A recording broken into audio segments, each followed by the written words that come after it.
一個80幾歲嘅老頭賣咗住咗幾十年嘅屋，搬入全海景酒店，一個月使成100萬，身邊8個人服侍。你話佢跌咗？我話佢先係真正活明白咗嘅人。歡迎嚟到順風順水呢個頻道，專門講嗰啲你心入面諗過但唔敢講嘅嘢，命理因果、財富嘅流轉、人生嘅定數，我哋全部攤開嚟傾。你訂閱呢個頻道唔係為咗聽大道理，而係為咗喺呢個混沌嘅世界入面揾到一條屬於你自己嘅順風路。而家就撳嗰個訂閱掣，因為今日呢條片講嘅嘢可能會徹底改變你對錢同命嘅睇法。好多人覺得去到80幾歲就應該收埋自己，慳住屎，數住日子，等嗰個終點。但你有冇諗過，呢種想法本身就係一種命格上嘅自我封印。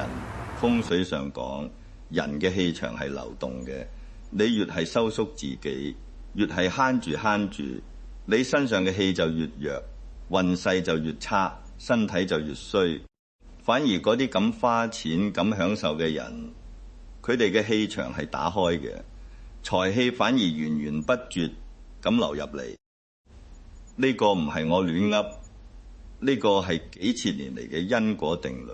最近好多人喺度吱吱喳喳，話呢個老頭子黐咗線，賣咗住咗幾十年嘅老屋，搬入全海景酒店，一個月使成100萬，身邊仲圍住8個人服侍，簡直係揮金如土，係敗家仔。佢哋問一個寫文章做美食節目嘅老頭，邊度嚟咁多錢撐起呢種生活？係咪喺度死煮面充瘋子？但我話你知，講呢啲話嘅人命格入面多數都帶住一個字：困。佢哋困喺自己嘅認知入面，困喺老咗就要慳嘅思維牢籠入面。佢哋睇唔明白一個道理：嗰錢呢樣嘢生不帶來，死不帶去，留俾子孫係火，花喺自己身上先至係活。你唔信？你去睇下幾多豪門望族，老豆辛辛苦苦禮落嘅家產，俾仔女爭到反面告上法庭，兄弟活長。呢啲唔係巧合，呢啲係因果。你將唔屬於後人嘅福報強行留俾佢哋，反而會變成佢哋嘅劫數。今日我就想同你傾下呢100萬一個月嘅生活背後到底藏住乜嘢財富邏輯？而呢筆支撐佢盡興而活嘅巨款，又係喺邊度一分一毫咁嚟返嚟？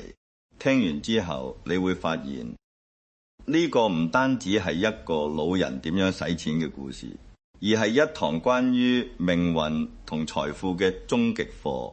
佢成日講，人生就係一場漫長嘅葬禮前狂歡。你聽到呢句話，第一反應可能覺得好啲，但你靜落嚟諗下，係唔係？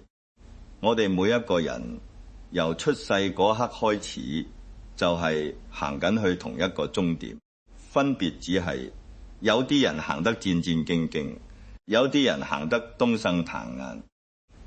去到佢呢個年紀，最唔應該做嘅就係儲錢。你停一停，諗下呢個畫面。嗰啲守住房產證、守住銀行卡數字，最後喺病床上為咗幾萬蚊醫藥費令仔女糾結嘅老人，嗰種先係真係苦。佢哋一世慳啦，到頭嚟嗰啲錢全部變咗醫藥費。仔女喺病床邊唔係傷心，係喺度計數。呢種結局從因果嘅角度嚟睇，就係守財犯被財所困。你越係執着於守住啲錢，啲錢就越係會以你最唔想見到嘅方式離開你。佢賣咗舊屋，清空晒啲收藏，唔係因為佢窮咗，而係因為佢睇通咗。呢個睇通喺玄學上面有一個講法叫做破執。你執着於一間屋，一堆古董，一啲數字，呢啲執念會共住你嘅氣場，令你嘅運勢停滯不前。嗰間裝滿晒古董字畫、沉香舊墨嘅屋，喺嗰一刻對佢嚟講，只係一堆搬唔喐嘅耍頭，將佢哋變做現金，變做酒店。窗外嗰抹隨時睇到嘅維港海景，變做每日朝早推車入嚟熱辣辣嘅早茶。呢啲先至係錢發揮咗佢最大嘅尊嚴。你聽清楚，錢嘅最高境界唔係擁有，係流動。風水入面講水為財，水點解係財？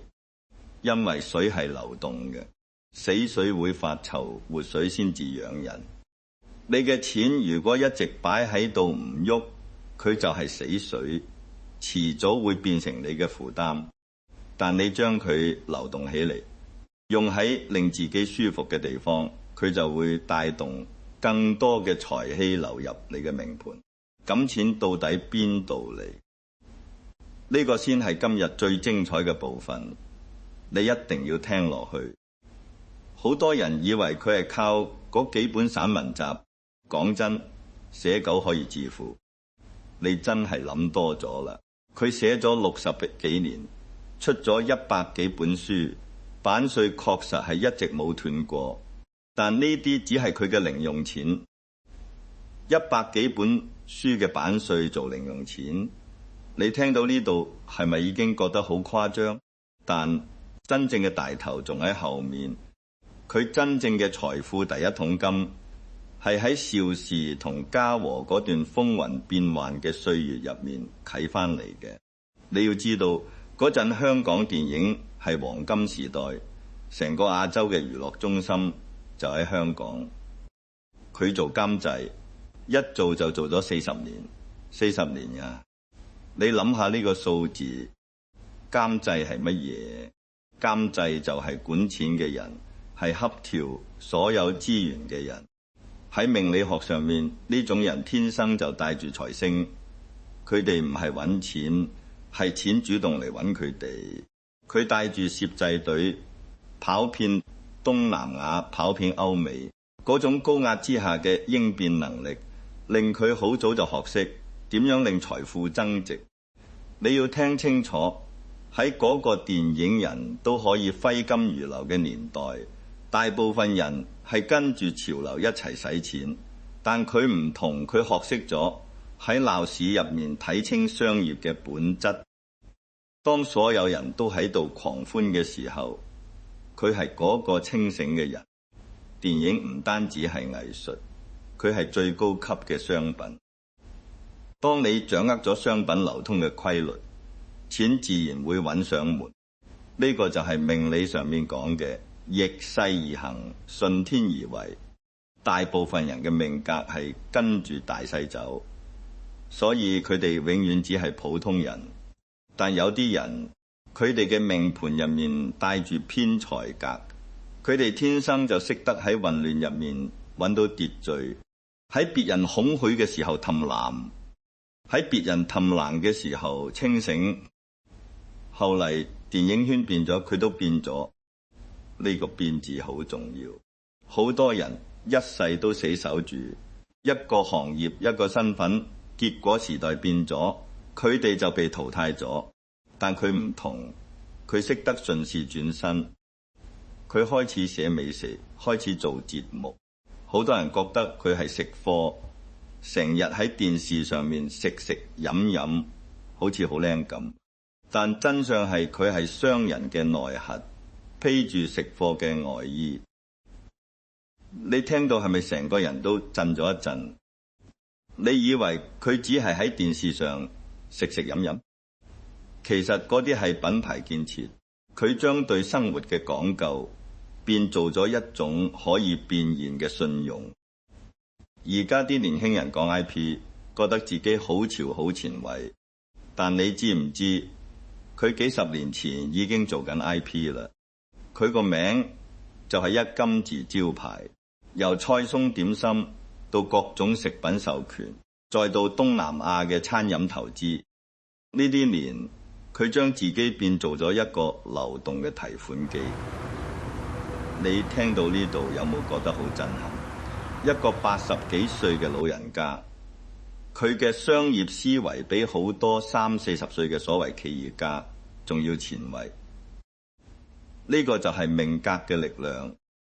有啲人天生就帶住食神生財嘅格局，佢哋透過食呢個媒介，將財富源源不絕咁引入自己嘅命盤。只要佢對生活嘅品味仲喺度，只要佢嗰份唔委屈自己嘅態度仲有人追隨，財富嘅流水就唔會枯竭。呢個就係因果循環入面最靚嘅一種。你俾世界真誠，世界就俾你回報。好啦，講返嗰100萬一個月嘅酒店生活，好多人見到嘅係奢靡，但佢見到嘅係效率。你停一停，認真諗下，8個人服侍，有秘書處理利是，有護士照顧身體，有管家打理起居，佢唔使操心水電費，唔使操心流水維修，佢所有嘅精力都可以用嚟寫佢想寫嘅字，見佢想見嘅人，飲佢想飲嘅酒。呢啲邊度係浪費錢？呢啲係用錢買命，買有質量嘅命。你聽清楚呢句話，用錢買命。去到80歲，每1分鐘嘅自由都係奢侈品。喺玄學上面，人嘅壽元係有定數嘅，但壽元嘅質量係可以靠後天嘅選擇去改變嘅。你用錢去買舒適、買自由、買心安，呢啲其實係喺度養命。你嘅心情好，氣場就強，氣場強，身體就好，身體好，壽元自然就延長。呢個係一個正向嘅因果循環。反過嚟，如果佢慳返呢100萬，住喺一間漏水嘅舊屋入面，天天為咗慳嗰少少冷氣費而流汗，心情差，氣場弱，身體衰，咁佢呢一世睇落嚟嘅財富意義又喺邊度？錢慳咗，命都短咗。你話邊樣抵啲？呢個道理好多人一世都諗唔明。佢都見過好多同行晚年過得好敦涼。呢度我要講一個好殘酷嘅現實，你聽咗可能會唔舒服，但呢個係事實。佢哋都唔係冇錢，而係冇膽。佢哋經錢花光咗，人仲未死，所以搏命咁慳，結果慳到最後，生活質量直線下降，心態都變到局促晒。喺命理學上面，呢種叫做財多身弱。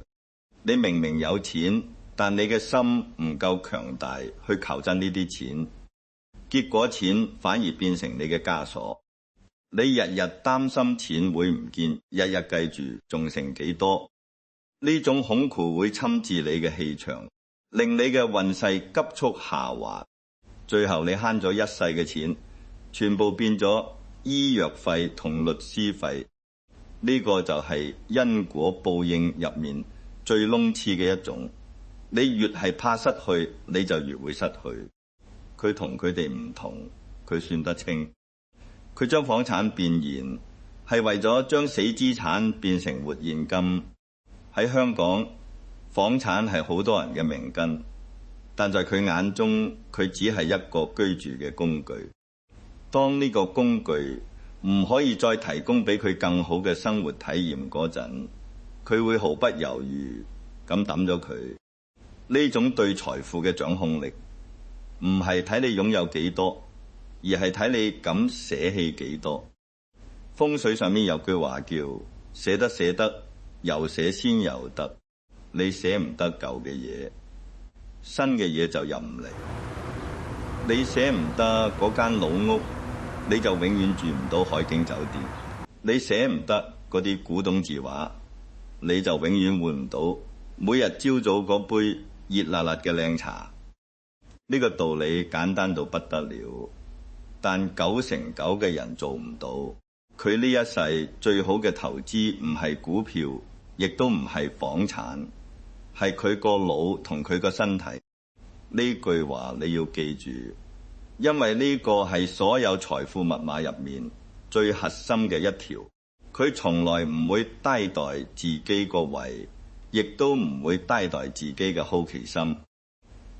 後生嗰陣，佢跑遍全世界，睇過晒各種活法，呢啲令佢明白一個道理：錢係用嚟服務嘅，唔係用嚟供奉嘅。你對錢嘅態度越豁達，錢就會越中意你。呢個唔係雞湯，呢個係玄學入面嘅財氣共振原理。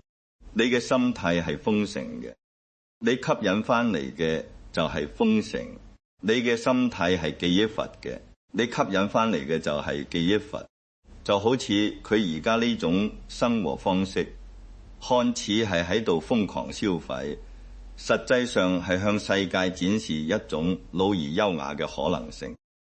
呢種展示本身就喺度創造緊新嘅價值。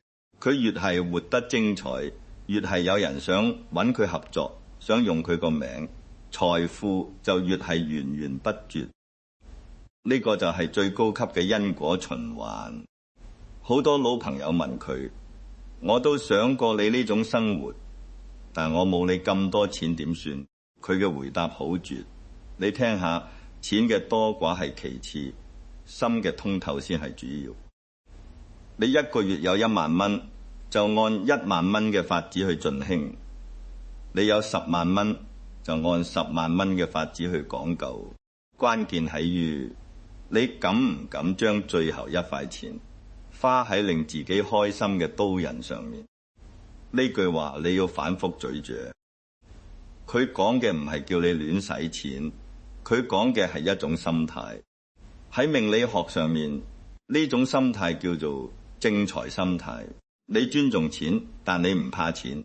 你知道錢嘅嚟處，亦都知道錢嘅去處。你唔會因為有錢而憑稀，亦都唔會因為冇錢而自卑。呢種心態嘅人，無論命盤點樣都唔會過得太差。佢都知道而家啲年輕人活得好攰，買樓養家內卷，成個社會好似一個巨大嘅萬肉機，將每一個人都磨到面目模糊。但呢個老頭子想話俾你哋聽，人生真係唔長。如果你將所有嘅快樂都寄託喺退休之後，咁你大概率會失望。因為喺因果嘅法則入面，你今日種落嘅因，就係你將嚟收到嘅果。你今日唔開心，你將嚟都唔會開心。你今日唔敢享受，你將嚟都唔會識得享受。最好嘅生活永遠係喺當下。呢個唔係叫你唔負責任，而係叫你喺負責任嘅同時唔好忘記咗自己。佢之所以可以喺呢個年紀仲活得咁張揚，係因為佢後生嗰陣就冇停止過折騰，亦都冇停止過對美嘅追求。財富只係呢啲折騰之後嘅副產品，佢唔應該係終點，而應該係助燃劑，令生命最後呢段路燒得再涼少少，再暖少少。呢段話你聽到心入面去未？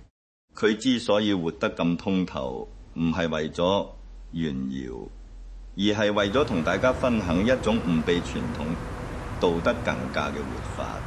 一個80幾歲嘅老頭，賣咗住咗幾十年嘅屋，搬入全海景酒店，一個月使成100萬，身邊8個人服侍。你話佢跌咗？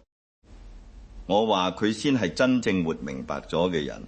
你將自己嘅人生壓縮到最低限度，為咗滿足社會對你嘅期望，結果你活得唔似人，死得都唔安樂。我哋要老得體面，老得自私少少。呢啲唔係衰事。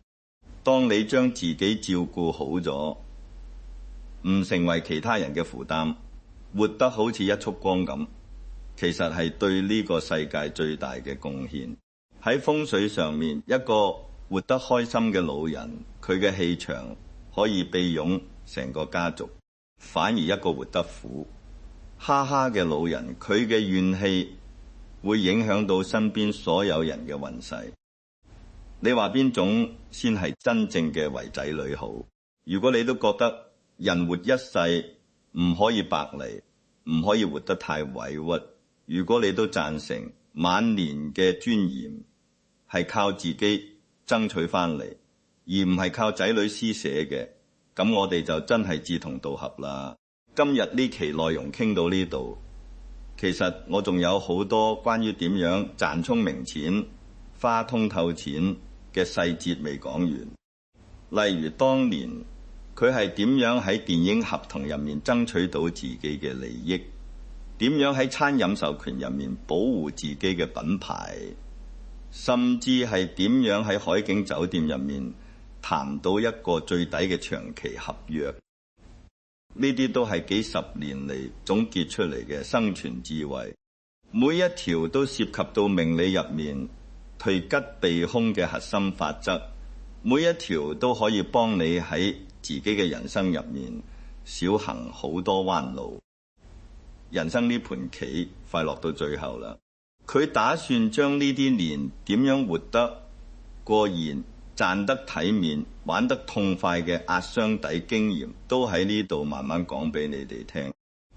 如果你唔想喺呢個被規則束縛嘅世界入面活得太死板，如果你都想揾翻嗰份九爺嘅自在，請你而家就撳嗰個訂閱掣，撳埋嗰個小鈴鐺，順風順水呢個頻道會係你喺呢個混亂世界入面嘅一盞明燈。喺呢度冇長輩嘅教訓，只有老友嘅酒後真言。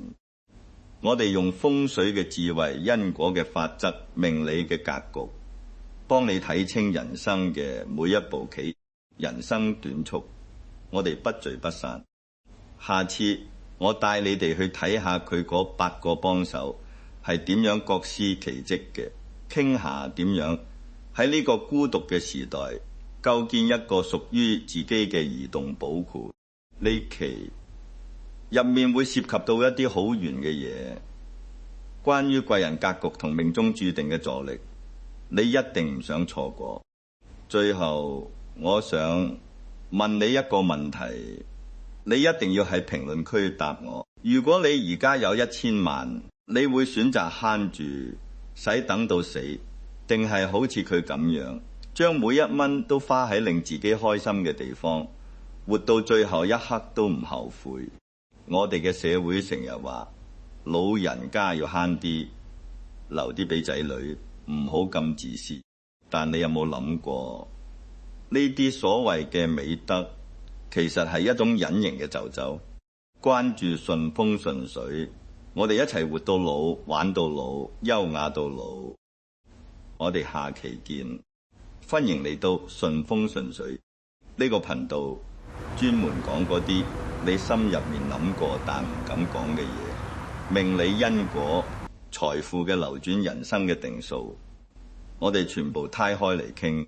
你訂閱呢個頻道唔係為咗聽大道理，而係為咗喺呢個混沌嘅世界入面揾到一條屬於你自己嘅順風路。而家就撳嗰個訂閱掣，因為今日呢條片講嘅嘢可能會徹底改變你對錢同命嘅睇法。好多人覺得去到80幾歲就應該收埋自己，慳住屎，數住日子，等嗰個終點。但你有冇諗過，呢種想法本身就係一種命格上嘅自我封印。風水上講，人嘅氣場係流動嘅，你越係收縮自己，越係慳住，你身上嘅氣就越弱，運勢就越差，身體就越衰。反而嗰啲咁花錢咁享受嘅人，佢哋嘅氣場係打開嘅，財氣反而源源不絕咁流入嚟。呢個唔係我亂噏，呢個係幾千年嚟嘅因果定律。最近好多人喺度吱吱喳喳，話呢個老頭子黐咗線，賣咗住咗幾十年嘅老屋，搬入全海景酒店，一個月使成100萬，身邊仲圍住8個人服侍，簡直係揮金如土，係敗家仔。佢哋問一個寫文章做美食節目嘅老頭，邊度嚟咁多錢撐起呢種生活？係咪喺度死煮麵充瘋子？但我話你知，講呢啲話嘅人命格入面多數都帶住一個字困。佢哋困喺自己嘅認知入面，困喺老咗就要慳嘅思維牢籠入面。佢哋睇唔明白一個道理，嗰錢呢樣嘢生不帶來，死不帶去，留俾子孫係火，花喺自己身上先至係活。你唔信？你去睇下幾多豪門望族，老豆辛辛苦苦禮落嘅家產，俾仔女爭到反面告上法庭，兄弟活長。呢啲唔係巧合，呢啲係因果。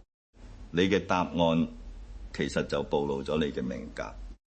留言話俾我聽，我幫你分析下，你係屬於守財格定係散財格，邊種格局先至會真正行大運？